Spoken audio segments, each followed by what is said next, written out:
Shalom sahabat yang baik hati, salam sehat selalu bagi kita semuanya. Marilah kita bersatu di dalam doa. Kasih karunia dan damai sejahtera dari Allah Bapa dan dari anaknya Tuhan Yesus Kristus kiranya menyertai kamu sekalian. Amin.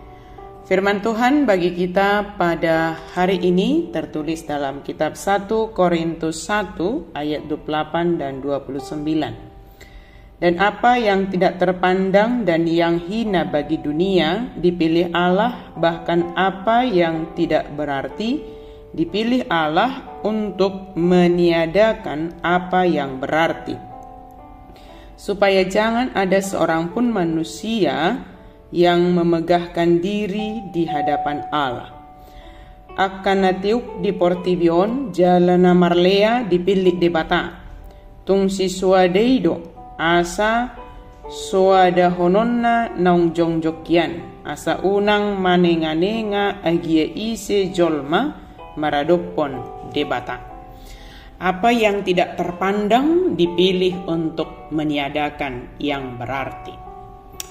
Sebab rancanganku bukanlah rancanganmu, dan jalanmu bukanlah jalanku.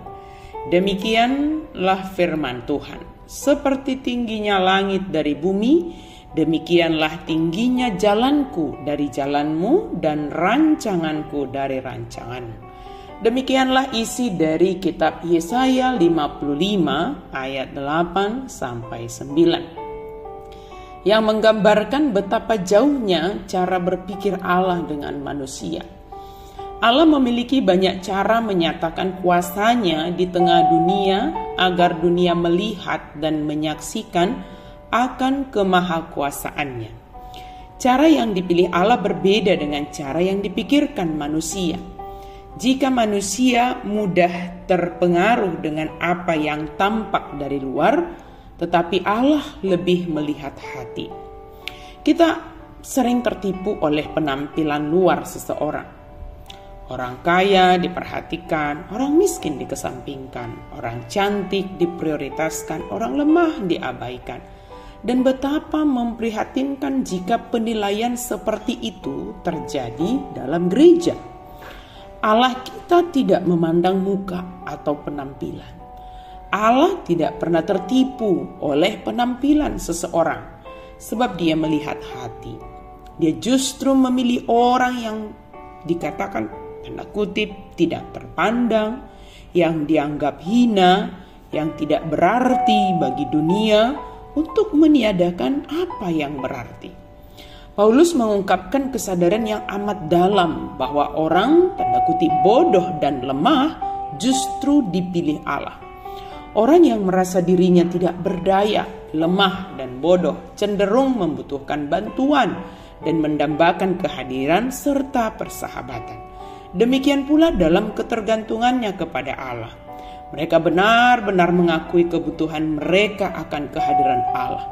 Mereka cenderung lebih terbuka kepada Allah.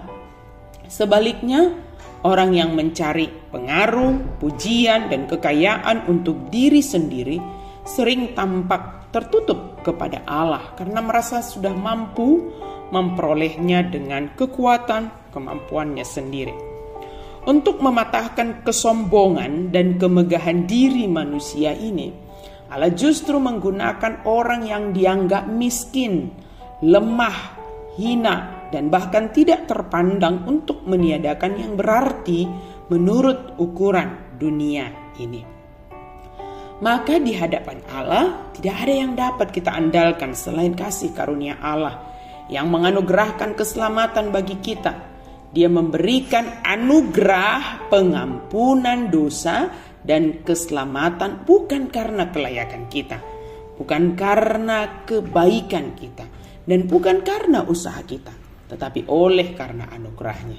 Dan caranya dipilih adalah dari cara yang paling hina, yaitu dengan rela mati di kayu salib. Sebab bagi orang yang tidak percaya, salib dikatakan merupakan kebodohan. Sementara bagi orang yang percaya, salib merupakan cara Allah menganugerahkan pengampunan, menggantikan manusia akan hukumannya. Sahabat yang baik hati, hendaklah kita merendahkan hati kita di hadapan Allah. Sehebat atau sebaik apapun tindakan kita, semua adalah ungkapan syukur kita atas anugerah Allah bagi kita. Sehina apapun kita dipandang oleh dunia ini, bahkan kita mungkin tidak dianggap, tidak dihargai, bahkan mungkin dibenci oleh dunia ini.